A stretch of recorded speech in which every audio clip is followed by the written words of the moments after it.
ये बाबू दूसरा पार्ट है, ठीक है ना। ऑब्जेक्टिव क्वेश्चन का दूसरा पार्ट है जो कि क्लास 10 का है, ठीक है। देखिएगा अब हम पार्ट यानी दूसरे पार्ट को स्टार्ट करते हैं। यानी दूसरा जो चैप्टर है उसका नाम है प्रकाश का अपवर्तन, इंग्लिश में बोला जाता है रिफ्लेक्शन ऑफ लाइट। और ये पार्ट 2 है। पार्ट कितना है? 2 है। और जितना हम ऑब्जेक्टिव टाइप क्वेश्चन बता रहे हैं बाबू, एकदम वीवीआई, इससे आपको फालतू कुछ नहीं पढ़ना है। कॉपी और पेन यानी कॉपी और पेन निकाल कर लिखते चलिएगा, और लिखते चलिएगा नहीं, पहले एक बार देख लीजिएगा उसके बाद में लिखते चलिएगा, ठीक है ना। देखिए क्वेश्चन नंबर 1 है, प्रकाश के अपवर्तन का नियम है। ऑप्शन में दिया है 1, ऑप्शन बी में दिया है 2, ऑप्शन सी में दिया है 3 और डी में दिया है नॉट यानी नॉन ऑफ दिस।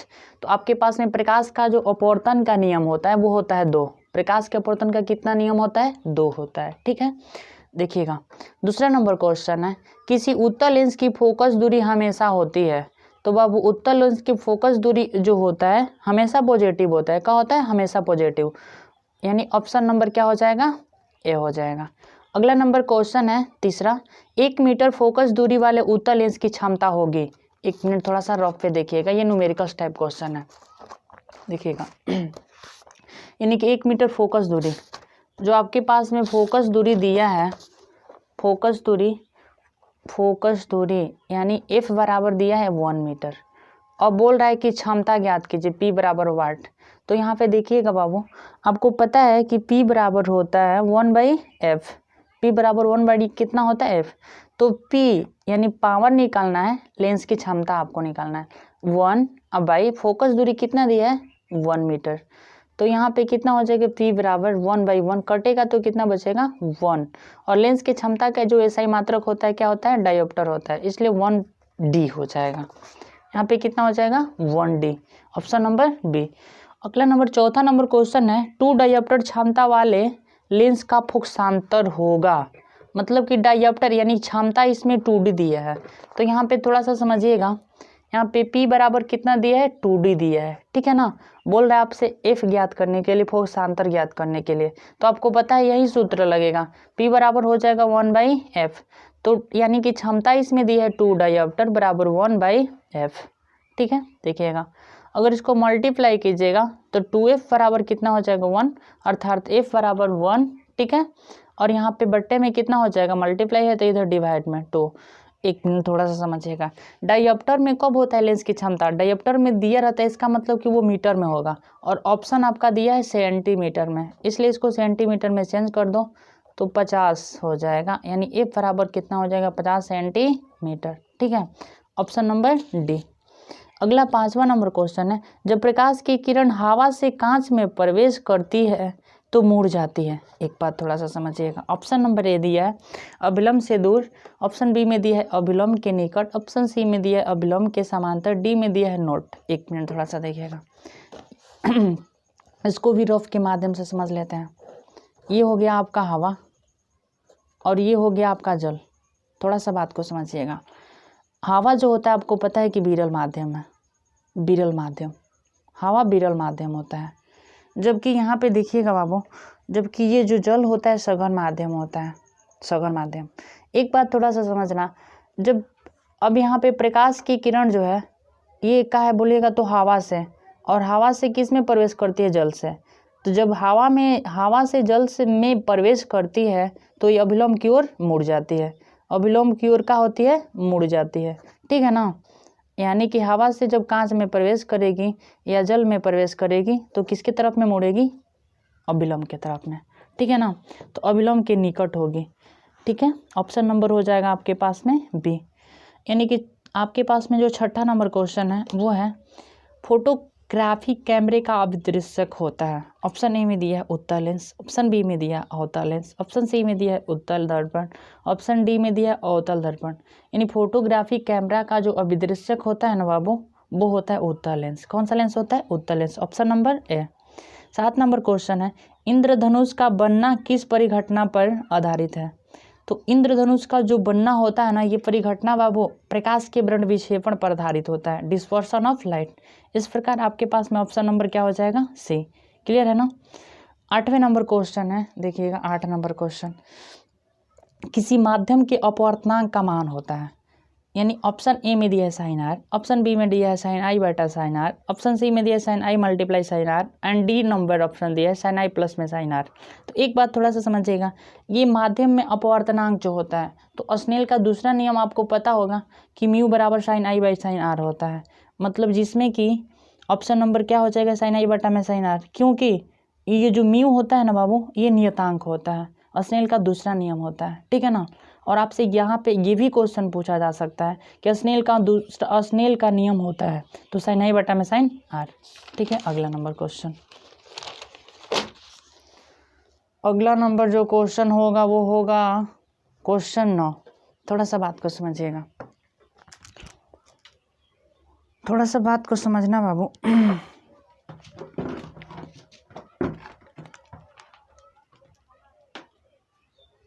देखिएगा क्वेश्चन है आपके पास में 9 नंबर क्वेश्चन है, उसको थोड़ा बंद कर दो बाबू। 9 नंबर क्वेश्चन है, निर्गत किरण एवं अभिलंब के बीच के कोण को कहते हैं। ऑप्शन ए में दिया आपतन कोण, ऑप्शन बी में दिया है परावर्तन कोण, ऑप्शन सी में दिया है निर्गत कोण, ऑप्शन डी में दिया है नोट। तो एक बात थोड़ा समझना, ये निर्गत किरण है और अभिलंब, निर्गत किरण और अभिलंब के बीच में जो कोण बनता है वो होता है निर्गत कोण। इसको याद करने के लिए आपके पास में तरीका है, ये निर्गत किरण है और ये अभिलंब है, तो निर्गत किरण और अभिलंब के बीच में जो कोण बनेगा निर्गत कोण होगा।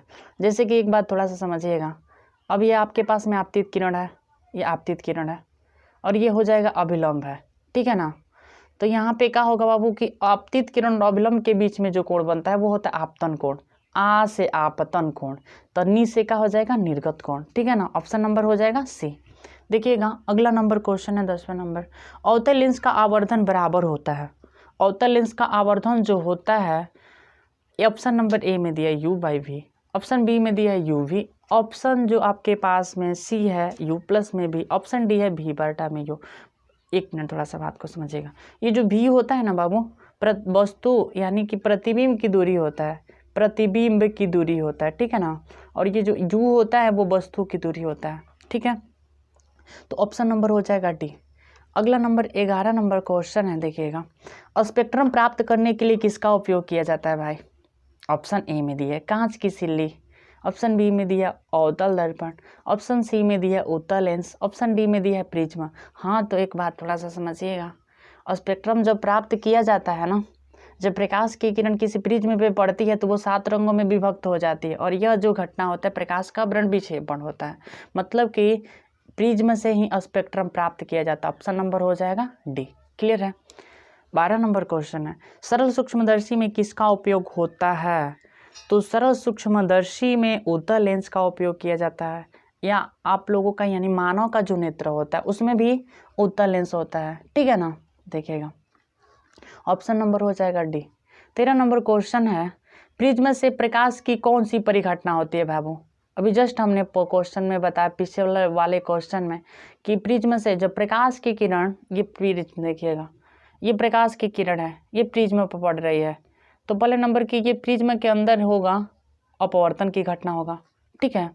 और ये क्या होता है, अपवर्तन होने के बाद में ये फिर जब बाहर निकलता है प्रिज्म से तो ये 7 रंगों में क्या होता है, विभक्त हो जाता है, और ये घटना जो होता है ना बाबू प्रकाश का वर्ण विक्षेपण कहलाता है, ठीक है।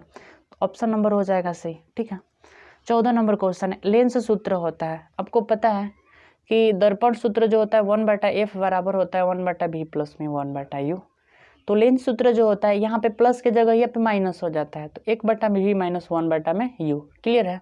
इस प्रकार से ऑप्शन नंबर बी हो जाएगा 1/f बराबर 1/b माइनस 1/u। यहाँ पे पूछा जाता है कि दर्पण सूत्र क्या होता है, तो दर्पण सूत्र जो होता है आपका 1/f बराबर 1/b प्लस में 1/u हो जाएगा, ठीक है। 15 नंबर जो क्वेश्चन है, निम्न में से कौन सा पदार्थ लेंस बनाने के लिए प्रयुक्त नहीं किया जा सकता है। देखिए बाबू, जल से भी लेंस बना सकते हो, कांच से भी लेंस बना सकते हैं, प्लास्टिक से भी लेंस बन सकता है, प्लास्टिक का लेंस होता है, आप लोगों को पता है, ठीक है ना, आजकल प्लास्टिक के वाला चल रहा है। और जो डी नंबर ऑप्शन है, ऑप्शन डी है मिट्टी, यानी मिट्टी से आप लेंस नहीं बना सकते हो, ठीक है ना। देखिएगा अगला नंबर क्वेश्चन 15 नंबर तो हो गया, 16 नंबर की तरफ बढ़ते हैं। 16 नंबर क्वेश्चन है, किसी गोलीय दर्पण तथा किसी पतले गोलीय लेंस दोनों की फोकस दूरी -15 सेंटीमीटर है। दर्पण तथा लेंस सम होता है। एक बात थोड़ा सा समझना बाबू, इसकी जो फोकस दूरी दिया है निगेटिव दिया है, निगेटिव, यानी उत्तल लेंस और अवतल लेंस दोनों का जो फोकस दूरी होता है ना बाबू वो निगेटिव होता है, ठीक है ना। इस प्रकार से आपसे के पास में दोनों जो लेंस हो जाएगा, दोनों लेंस की बात करेंगे या दर्पण की बात करेंगे, दोनों जो होगा अवतल दर्पण होगा, क्योंकि अवतल दर्पण में उसका भी फोकस दूरी निगेटिव होता है एंड उत्तल दर्पण का भी फोकस दूरी निगेटिव होता है और प्लस में पॉजिटिव भी होता है। इस प्रकार दोनों का हो जाएगा अवतल हो जाएगा, ठीक है ना। अगला नंबर क्वेश्चन देखिएगा, 17 नंबर क्वेश्चन। किसी शब्दकोश में पाए गए छोटे अक्षरों को पढ़ते समय आप निम्न में से कौन सा लेंस पसंद करेंगे। ऑप्शन ए में दिया है 50 सेंटीमीटर फोकस दूरी का एक उत्तल लेंस, ऑप्शन बी में दिया है 50 सेंटीमीटर फोकस दूरी का एक अवतल लेंस, सी में दिया है 5 सेंटीमीटर फोकस दूरी का एक उत्तल लेंस, ऑप्शन डी में दिया है 5 सेंटीमीटर फोकस दूरी का अवतल लेंस। तो ऑप्शन नंबर हो जाएगा सी, 5 सेंटीमीटर फोकस दूरी का एक उत्तल लेंस। क्लियर है। 18 नंबर क्वेश्चन। किसी बिंब का वास्तविक तथा समान साइज का प्रतिबिंब प्राप्त करने के लिए बिंब को उत्तल लेंस के सामने कहाँ रखें।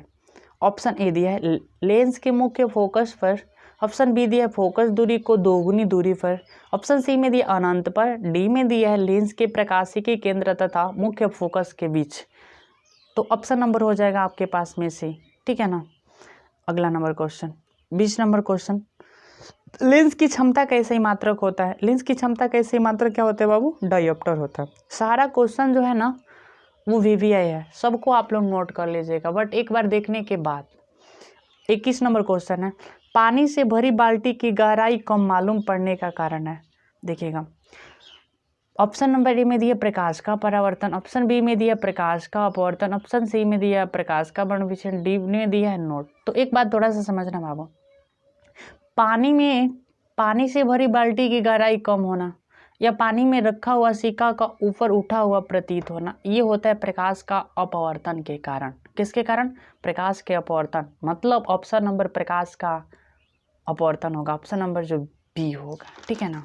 अगला नंबर क्वेश्चन देखिएगा, अगला नंबर क्वेश्चन जो होगा देखिएगा, अगला नंबर क्वेश्चन 22 नंबर है। जब प्रकाश की किरण एक माध्यम से दूसरे माध्यम में जाती है तो वह अपने मार्ग से विचलित होती है। 1 सेकेंड, ये तो डिफिनीशन में ही आप लोग पढ़े होंगे कि जब प्रकाश की किरण एक माध्यम से जब दूसरे माध्यम में प्रवेश करती है तो वो अपने मार्ग से विचलित हो जाती है। जैसा कि अगर बात करेंगे यहाँ पे, ये हो जाएगा विरल माध्यम और ये हो जाएगा सघन माध्यम।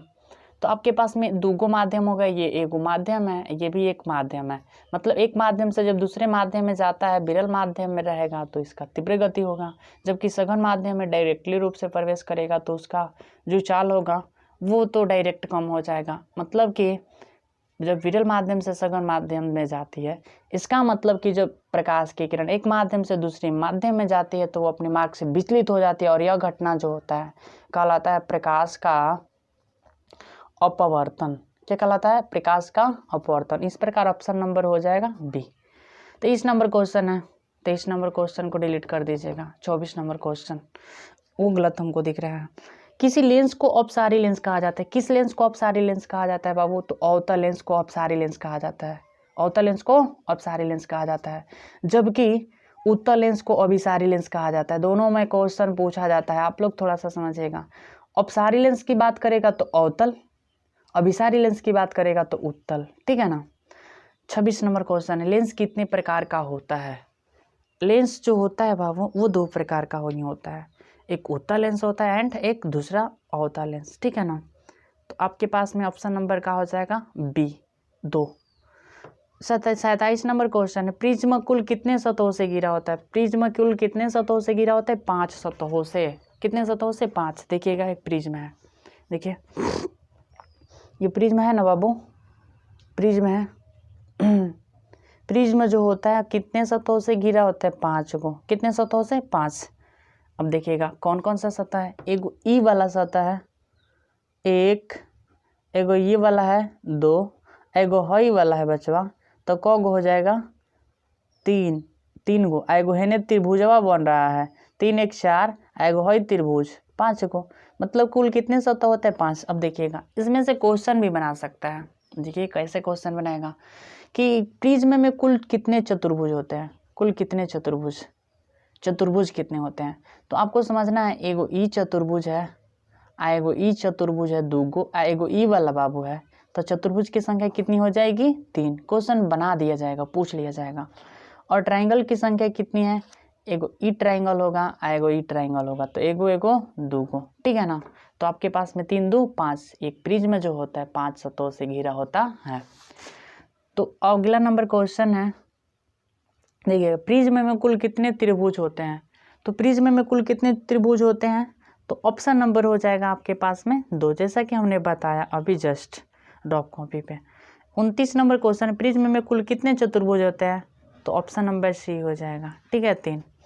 अगला नंबर क्वेश्चन है, तीसरा नंबर जो क्वेश्चन है, देखिएगा तीसरा नंबर जो क्वेश्चन है बाबू, प्रिज्म का अपवर्तक कोण होता है। प्रिज्म का अपवर्तक कोण जो होता है 60 डिग्री का होता है। कितने डिग्री का, 60 डिग्री। देखिएगा 60 डिग्री का होता है, ठीक है ना। कितने डिग्री का होता है, 60 डिग्री का। जैसे कि 1 मिनट थोड़ा सा बात को समझिएगा, ये प्रिज्म था ना, तो प्रिज्म जो होता है, जो ट्राइंगल बनता है वो समबाहु त्रिभुज होता है इसमें।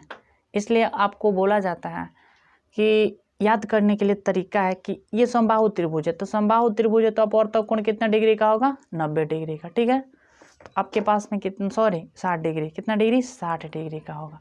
अगला नंबर क्वेश्चन है, ये तो हो गया 29 नंबर क्वेश्चन। देखिए 31 नंबर क्वेश्चन है बाबू, 31 नंबर क्वेश्चन है आपके पास, पानी में रखा हुआ छड़ को टेढ़ा प्रतीत होना। तो ये होता है प्रकाश का अपवर्तन के कारण। किसके कारण, अपवर्तन के कारण, जस्ट हमने बताया। 32 नंबर क्वेश्चन है, उत्तल लेंस की फोकस दूरी धनात्मक होता है। ये तो बात सही है। अवतल लेंस की जो फोकस दूरी होती है वो ऋणात्मक होता है। क्लियर। अगला नंबर क्वेश्चन 34 नंबर, हीरा का अपवर्तनांक होता है। तो हीरा का अपवर्तनांक जो होता है 2.42 है, 2.42 है, ठीक है, एकदम वीवीआई क्वेश्चन है।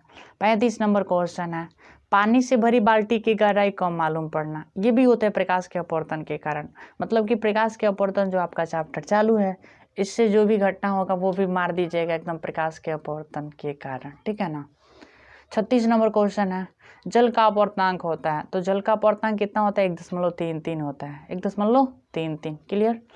37 नंबर क्वेश्चन है, एक लेंस की क्षमता 2 डायोप्टर है, यह लेंस किस प्रकार का होगा। 1 मिनट थोड़ा सा देखिएगा। ऑप्शन में दिया उत्तल, ऑप्शन बी में दिया अवतल, ऑप्शन सी में दिया उत्तल लेंस, उत्तल एवं अवतल दोनों, डी में दिया नोट। एक बात थोड़ा सा समझना बाबू, इसका कॉन्सेप्ट क्या है। उत्तल लेंस की जो क्षमता है ये पॉजिटिव है, धनात्मक है। क्या है, धनात्मक है। तो जब धनात्मक होगा तो वो होगा उत्तल लेंस। यहीं पे कह देता कि -2 डायोप्टर है, तो यहाँ पे -2 डायोप्टर कर देता तो ये आपका हो जाता अवतल लेंस, ठीक है ना, कोई दिक्कत नहीं होगा। 38 नंबर क्वेश्चन, आकाश का रंग नीला किस घटना का परिणाम है। तो आकाश का रंग जो होता है वो नीला दिखाई देता है। नीला दिखाई देना होता है प्रकाश के वर्ण विक्षेपण के कारण। किसके कारण, प्रकाश के वर्ण विक्षेपण, नहीं सॉरी ये गलत क्वेश्चन लग रहा है बाबू। आकाश का रंग जो होता है नीला दिखाई देना, नीला जो दिखाई देना होता है आकाश का रंग नीला दिखाई देना जो होता है प्रकाश के वायुमंडलीय अपवर्तन के कारण होता है। किसके कारण होता है, प्रकाश के वायुमंडलीय अपवर्तन के कारण। अगला जो वीडियो होगा उसमें हम अपलोड कर देंगे इसको, इस क्वेश्चन को डिलीट कर दीजिएगा, ठीक है, इस क्वेश्चन को उसमें क्लियर करवा देंगे, ठीक है। 29 नंबर तो हो ही गया। अगला नंबर क्वेश्चन देखिएगा 39 नंबर क्वेश्चन, पार्सेक किस भौतिक राशि का मात्रक है। देखिए बाबू ये आपको 10वां क्लास में नहीं पढ़ना है, 10 क्लास में नहीं पढ़ना है इसको, लेकिन दे दिया गया है। पार्सेक किस भौतिक राशि का मात्रक है, भाई दूरी का, ठीक है ना। 40 नंबर क्वेश्चन, सरल सूक्ष्मदर्शी में किस प्रकार का लेंस होता है, उत्तल लेंस। क्लियर है पहले से। 2 मीटर फोकसांतर वाले उत्तल लेंस की क्षमता क्या होगी। तो देखिएगा आपको पता है कि P बराबर दिया है, P बराबर होता है 1/f। इसमें f बराबर कितना दिया है 2, और यहाँ पे आपको 1 हो जाएगा, क्षमता ज्ञात करना है। तो 1 तो यानी 0 कितना हो जाएगा 5 डायऑप्टर। क्लियर है, ऑप्शन ये हो जाएगा। ऑप्शन तो नहीं दिया है, ऐसे ही क्लियर हो जाएगा। 42 नंबर क्वेश्चन, एक लेंस की क्षमता -5 डायऑप्टर है, यह किस प्रकार का लेंस है। यहाँ पे -5 डायऑप्टर जो कि निगेटिव दिया है, ठीक है ना, निगेटिव यानी कि क्षमता जो है निगेटिव है, इसलिए कौन सा लेंस है, अवतल लेंस। अगर यहाँ पे +5 डायऑप्टर होता तो ये कौन सा लेंस होता, उत्तल लेंस। ठीक है, कोई दिक्कत नहीं है। 43 नंबर क्वेश्चन है, 10 मीटर फोकसांतर वाले किसी अवतल लेंस की क्षमता ज्ञात करें। यानी कि आपके पास में F बराबर कितना दिया है 10 मीटर, यानी कि आपको निकालना है P, निकालना है P बराबर वाट। तो आपको पता है P बराबर होता है 1/f, तो P बराबर 1/f, f का वैल्यू 10 है, तो यहाँ पे कितना हो जाएगा बाबू, इसको ऊपर भेजिएगा तो 0 कितना हो जाएगा 1 डायऑप्टर P। ठीक है, अगला जो हम लोगों का वीडियो होगा वो होगा तीसरे चैप्टर के ऊपर। ठीक है।